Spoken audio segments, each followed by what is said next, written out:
I woke up with a pounding headache and a dry mouth, the kind of hangover that made you regret every decision from the night before. The unfamiliar weight on my left hand caught my attention first. A ring. Simple, yet unmistakable. I blinked, trying to focus, and that's when I saw him.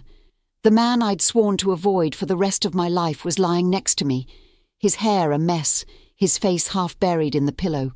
For a moment, I thought I was hallucinating. But then he stirred, groaning softly, and I realized this nightmare was horrifyingly real. "Wake up," I said, my voice sharp enough to slice through the tension in the room.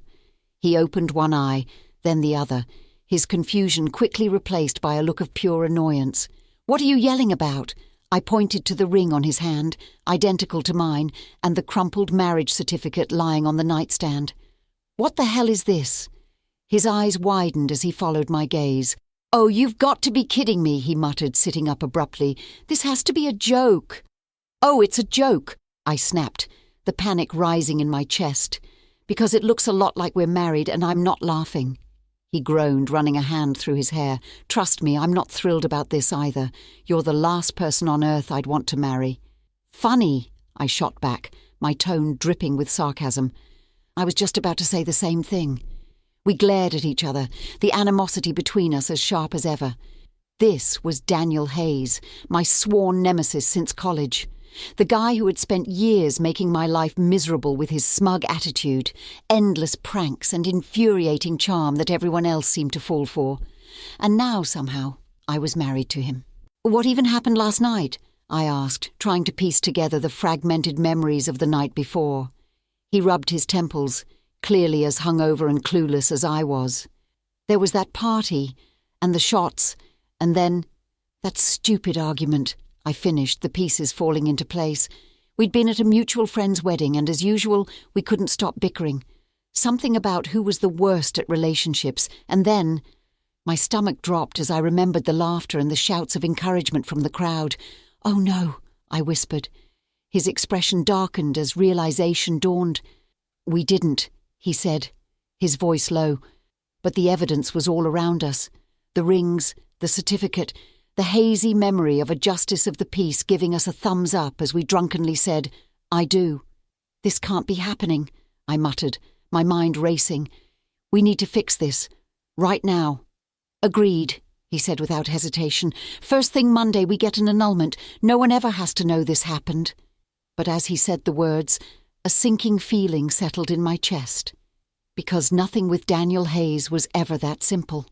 Daniel Hayes had been a thorn in my side for as long as I could remember. We met in college, where our rivalry had started over something as trivial as a debate competition. He was arrogant, insufferable, and far too good at getting under my skin. Over the years, our clashes became infamous among our friends. If there was a group outing, we'd spend half the time exchanging snarky comments and the other half avoiding each other altogether. Everyone thought it was hilarious, two people who couldn't be in the same room without fireworks. But for me, it was exhausting. Daniel was the kind of person who thrived on chaos, always finding a way to push my buttons. He wasn't just my nemesis, he was the embodiment of everything I couldn't stand. And now I was married to him.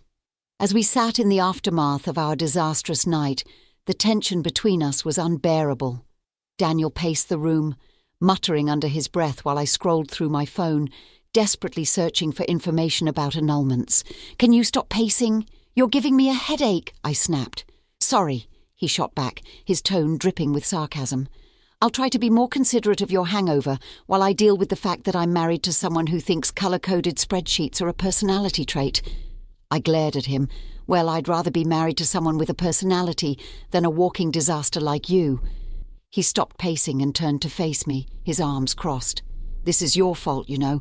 You're the one who said I'd never be capable of commitment." I blinked, the memory surfacing like a slap. "And you're the one who said I was too uptight to ever take a risk. What kind of person makes a dare out of a wedding?" "The kind of person who was trying to shut you up," he said, rolling his eyes. The argument fizzled out as we both fell silent, the absurdity of the situation settling over us like a cloud. "So, what's the plan?" I asked after a long pause. He sighed, sitting on the edge of the bed. We go to the courthouse first thing Monday morning and get this annulled. No one ever has to know. Simple. Right, I agreed, though the knot in my stomach told me it wouldn't be simple at all. The rest of the weekend was a study in avoidance. We agreed to stay out of each other's way until Monday, but fate, or bad luck, had other plans. By Sunday afternoon, the news had spread like wildfire through our friend group, and now I was married to him. As we sat in the aftermath of our disastrous night, the tension between us was unbearable. Daniel paced the room, muttering under his breath while I scrolled through my phone, desperately searching for information about annulments. "Can you stop pacing? You're giving me a headache," I snapped. "Sorry," he shot back, his tone dripping with sarcasm. "I'll try to be more considerate of your hangover while I deal with the fact that I'm married to someone who thinks colour-coded spreadsheets are a personality trait." I glared at him. "Well, I'd rather be married to someone with a personality than a walking disaster like you." He stopped pacing and turned to face me, his arms crossed. "This is your fault, you know. You're the one who said I'd never be capable of commitment." I blinked, the memory surfacing like a slap. "And you're the one who said I was too uptight to ever take a risk." What kind of person makes a dare out of a wedding? "The kind of person who was trying to shut you up," he said, rolling his eyes. The argument fizzled out as we both fell silent, the absurdity of the situation settling over us like a cloud. "So, what's the plan?" I asked after a long pause. He sighed, sitting on the edge of the bed. "We go to the courthouse first thing Monday morning and get this annulled. No one ever has to know." Simple. Right, I agreed, though the knot in my stomach told me it wouldn't be simple at all. The rest of the weekend was a study in avoidance. We agreed to stay out of each other's way until Monday, but fate, or bad luck, had other plans. By Sunday afternoon, the news had spread like wildfire through our friend group. A text from my best friend lit up my phone. "You and Daniel got married? Call me now." I groaned, burying my face in my hands. "Oh no," I muttered. Daniel looked up from his phone, his expression grim. "Let me guess. Everyone knows?" "Everyone," I confirmed. "Fantastic," he said, his voice dripping with sarcasm. "Just when I thought this couldn't get worse." If we thought keeping our accidental marriage a secret was hard, navigating the fallout from our friends and figuring out what this mess really meant for us was about to be a whole lot harder. The texts and calls didn't stop all day. Friends wanted to know if the rumours were true, offering everything from congratulations to outright disbelief. By evening, Daniel and I found ourselves reluctantly agreeing to a clear-the-air gathering at our mutual friend Amanda's place. "This is a bad idea," I muttered as we walked up the driveway. "Completely," Daniel agreed, shoving his hands into his pockets. "But if we don't go, they'll just come to us." The room fell silent when we walked in. Amanda, ever the queen of theatrics, gasped and pointed dramatically. "There they are, the lovebirds." The group erupted into laughter and mock applause, and I immediately felt my face heat up. Daniel, of course, smirked, taking a mock bow. Thank you. We're honoured by your support." "Okay, enough," I said, holding up my hands. "It's not what you think. This whole thing was an accident." "An accident?" Amanda raised an eyebrow. "You accidentally said 'I do' in front of a justice of the peace. What, did you trip and fall into holy matrimony?" The room burst into laughter again, but I wasn't in the mood for jokes. "We were drunk, okay? It was a stupid dare that went way too far." "Classic, you two," muttered Jake, another friend. "Can't even argue like normal people. You have to outdo each other with a full-on marriage." Daniel chuckled, leaning against the wall with infuriating ease. "What can I say? She dared me to prove I could commit, and I dared her to loosen up. Guess we both won." I shot him a glare. "This isn't funny, Daniel." Amanda stepped between us, hands raised. Okay, calm down. So what's the plan? Annulment, divorce, or are you two actually going to try to make this work?" "Annulment," I said firmly. "Absolutely," Daniel echoed, though for a split second, his voice sounded less certain than mine. For the rest of the evening, our friends alternated between teasing us and taking bets on how long it would take for the annulment to go through. I should have been relieved when we finally left, but as we walked out the door, I couldn't shake the feeling that things were far from settled. "Why were you so quiet back there?"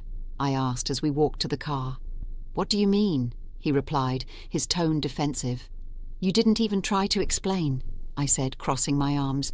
"You just stood there letting them think this is some kind of twisted romantic comedy."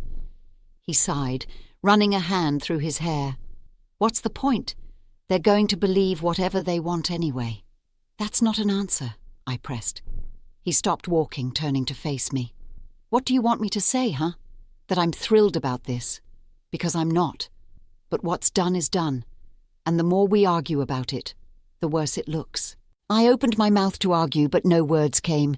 He was right. Fighting about it wasn't going to fix anything, but letting it go felt impossible. We got into the car in silence, the weight of the situation pressing down on us. For the first time, I wondered if we were in over our heads, not just because of the marriage, but because of the feelings I was starting to catch glimpses of beneath all the tension. And that terrified me more than anything else. By Monday morning, I was convinced the whole ordeal would finally start to fade. All we had to do was show up at the courthouse, file for an annulment, and go back to our separate lives. But of course, nothing about this situation was simple. As Daniel and I sat in the waiting area, filling out the necessary forms, the clerk at the desk glanced at our marriage certificate and frowned. She muttered, tapping her keyboard. "What's wrong?" I asked, my stomach twisting at the hesitation in her voice. She adjusted her glasses and gave us an apologetic smile. "It looks like there's a small issue. The officiant who performed your ceremony didn't file the paperwork correctly. Until it's resolved, the marriage is considered legally binding." "What?" Daniel and I said in unison, our voices loud enough to turn heads. "I'm sorry," the clerk said, clearly used to dealing with frazzled couples.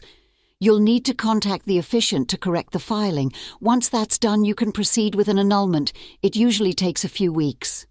"A few weeks?" I repeated, my voice rising in panic. Daniel sighed, rubbing his temples.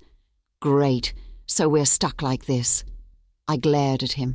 "This is your fault." "My fault?" he snapped. "You're the one who dared me to prove I could commit. And you're the one who actually went through with it." The clerk cleared her throat, her expression unimpressed. "Perhaps you two should take this outside." The car ride back was a war of words. Daniel's smirking arrogance only fueled my frustration, and my need to control the situation seemed to annoy him even more. By the time we reached my apartment, I was ready to scream. As I opened the door, Daniel followed me inside, uninvited. "What are you doing?" I asked, exasperated. "Figuring this out," he said, "because whether you like it or not, we're in this together until it's fixed." I let out a bitter laugh. "Unbelievable. You're actually enjoying this, aren't you?" He crossed his arms, leaning against the kitchen counter. "Oh yeah, this is exactly how I imagined spending my week, arguing with you about a marriage neither of us wanted." "Then why are you still here?" I shot back. For a moment he didn't answer. His smirk faltered, and something almost serious flickered in his eyes. "Because as much as we hate each other, we both know this is going to get worse if we don't figure out a plan." I hated that he was right. The paperwork delay meant we were legally stuck in this mess, and the news was spreading faster than we could control. Ignoring it wasn't an option anymore. "Fine," I said reluctantly. "What's your plan?" He grinned, his cocky demeanor returning. "Simple. We play nice, keep up appearances, and wait this out. Pretend we don't hate each other for a few weeks." "Pretend?" I asked, raising an eyebrow. "Yeah," he said, his grin widening. "You know, like acting. I'm sure even you can manage that." I rolled my eyes but didn't argue. As much as I hated the idea of pretending, I couldn't deny it was our best option. But as we set the terms for our temporary truce, I couldn't shake the feeling that pretending not to hate Daniel was going to be a lot harder and more complicated than I expected. Pretending to get along with Daniel turned out to be one of the most exhausting things I'd ever done. Every conversation felt like walking a tightrope, balancing between forced civility and our natural inclination to argue. Yet to my surprise, something strange started to happen. As the days turned into weeks, I found myself noticing things about him I hadn't before. Small things that didn't fit the image of the arrogant, insufferable jerk I thought I knew. Like how he always offered to carry the heavier bags when we were running errands, or how he made me laugh even when I didn't want to. It wasn't all bad. In fact, it was almost fun. One evening, after a long day of fending off curious friends and dealing with the chaos of our unexpected situation, Daniel and I sat on the couch in my apartment eating takeout. For the first time, the silence between us felt easy. "You know," he said, breaking the quiet, "you're not as uptight as I thought you were." I raised an eyebrow, swallowing a bite of noodles. "Wow, what a compliment! And here I was thinking you were incapable of saying anything nice." He smirked, leaning back against the couch. "I'm just saying, spending time with you hasn't been completely unbearable." "High praise," I said dryly, though I couldn't hide my smile. He laughed, a real, unguarded laugh that caught me off guard. For a moment, the wall between us seemed to crumble. "You know," I said, my tone softening, "you're not exactly the worst person in the world either, when you're not being a complete pain." "Careful," he teased. "Keep talking like that and you might actually start to like me." I rolled my eyes, but the truth lingered in my mind long after the conversation ended. I was starting to like him, or at least to see him differently, and that terrified me. The real turning point came a few days later. We were at a family dinner, trying to keep up appearances for the sake of the story we'd spun about our whirlwind romance. It was exhausting, but Daniel surprised me again. When my aunt started pressing me about my perfect husband, asking questions I didn't have answers to, Daniel jumped in effortlessly. "She's incredible, isn't she?" he said, his voice warm and sincere. "I still don't know how I got so lucky." For a moment I thought he was overplaying it, but then he turned to me, his eyes meeting mine, and there was something genuine in his expression that made my breath catch.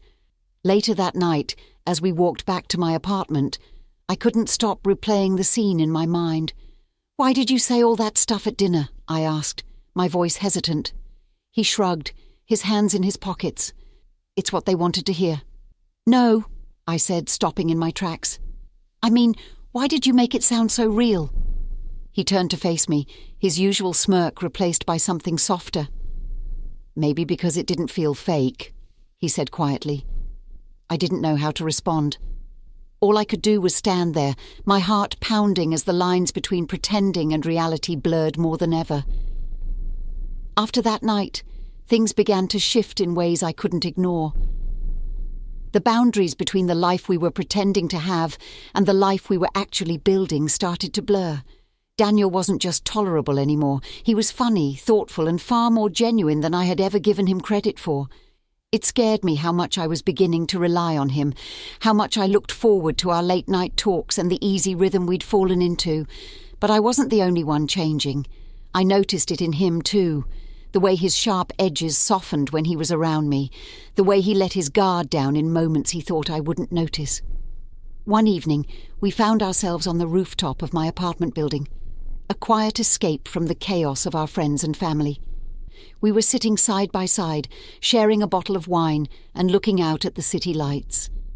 "Remember when we couldn't be in the same room without arguing?" I said, breaking the comfortable silence. He chuckled, tilting his head back to look at the sky. "Oh, I remember. I still think half our friends threw us in the same room just to see what would happen." "They probably took bets," I said, laughing. He glanced at me, his smile fading into something more serious. "If someone had told me then that we'd end up here, I wouldn't have believed them." "Neither would I admitted, my voice quieter now. For a moment, we just sat there, the weight of the unspoken between us growing heavier. Finally, he turned to me, his expression uncharacteristically vulnerable. "Do you ever think maybe this wasn't such a mistake?" I froze, my heart racing. "What do you mean?" "I mean, maybe we needed this," he said, his voice steady but soft. "To see past all the stupid fighting and realize we're not as different as we thought." His words hung in the air, and for the first time I didn't have a sharp reply or a sarcastic quip, because deep down, I knew he was right. I think you might be onto something," I said finally, my voice trembling just enough to betray how much the admission meant. The way he looked at me then, like I was someone worth fighting for, made my chest tighten in a way I hadn't felt before. From that moment on, everything changed. Our arguments gave way to conversations that lasted late into the night. The tension between us wasn't about rivalry anymore. It was something deeper, something neither of us could ignore. For the first time, I let myself imagine what it would be like if this wasn't just an accident, if we didn't fix it, if we let ourselves see where this unexpected path could lead. And for the first time, I wasn't afraid of the answer. For a while, it felt like we were living in a bubble, one where our accidental marriage wasn't a problem, but a possibility.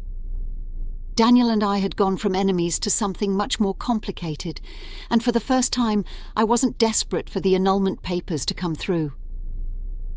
But bubbles don't last forever. It started with a phone call.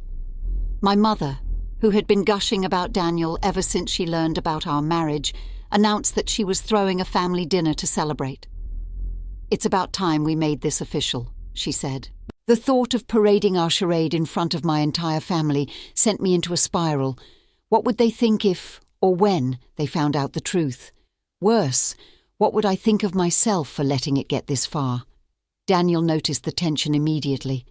"You've been quiet," he said that evening as we sat in my living room. "What's going on?" I hesitated, unsure how to put my jumbled thoughts into words. "My mom wants to throw us a family dinner. She's expecting us to, act like a real couple." His brow furrowed, and for a moment, he didn't respond. Then he said, "So? We've been doing that for weeks now." "That's different," I said quickly. "This isn't just our friends teasing us. This is my family, people who actually think we're in love." His jaw tightened, and I saw something flash in his eyes, hurt maybe, or disappointment. "And what if we are?" The words hit me like a punch. "What are you saying?" "I'm saying maybe this doesn't have to be fake anymore," he said, his voice steady but laced with emotion. "I know it wasn't supposed to happen, and I know we didn't plan any of this. But can you honestly say you don't feel something real between us?" I opened my mouth to respond, but the words wouldn't come, because he was right. I did feel something, and it terrified me. "This was never supposed to be real," I said finally, my voice barely above a whisper. "We can't just rewrite everything because we're too scared to let go." "I'm not scared to let go," he said, standing abruptly. "I'm scared you won't even give this a chance." His words hung in the air, and before I could respond, he grabbed his jacket and walked out. For the first time in weeks, I was alone. Truly alone. And it felt wrong. The next day, I couldn't focus on anything. My thoughts kept drifting back to Daniel, to the vulnerability in his voice and the way he'd looked at me before he left. It wasn't until I saw the annulment papers sitting on the kitchen counter that I realized what I had to do. That evening, I showed up at his door, my heart pounding as I knocked. When he opened it, the look of surprise on his face quickly gave way to guarded curiosity. "I can't do this," I said, holding up the papers. He frowned. "You can't do what?" "Sign these," I said, my voice trembling. I don't want to fix this or pretend it didn't happen. I want us." His expression softened, and for a moment I thought he might not believe me. But then he stepped closer, his eyes searching mine. "Are you sure?" he asked, his voice barely above a whisper. I nodded, tears brimming in my eyes. "I've never been more sure of anything." He smiled, a real, unguarded smile, and pulled me into his arms. "You're impossible, you know that," he said, his voice thick with emotion. "Yeah," I replied, laughing through my tears, "but so are you." From that moment, everything changed. What started as an accident, an impulsive, reckless mistake, had become the foundation of something real, something worth holding on to. Daniel and I decided to stay married, not because we were stuck, but because we chose to be. Breaking the news to our friends and families was a roller coaster of emotions. My mom cried tears of joy, while Amanda nearly choked on her drink, muttering something about the rom-com of the century. But the most surprising reaction came from us. For the first time, we weren't pretending. We were just us. There were still challenges. We were learning how to navigate a relationship that had started in the most unconventional way possible. But every argument, every misunderstanding, Every doubt felt worth it when we remembered what brought us together. A spark neither of us had seen coming, but couldn't ignore. One evening, months later, as we sat on the same rooftop where it all began, Daniel looked at me, his expression soft and serious. "You know," he said, his tone teasing, "you still owe me an apology for calling me a walking disaster." I laughed, leaning my head on his shoulder. "And you owe me an apology for saying I'm incapable of taking risks." He grinned, wrapping an arm around me. "Fair enough. I guess we both proved each other wrong." "Completely wrong," I said, smiling as I looked out at the city lights.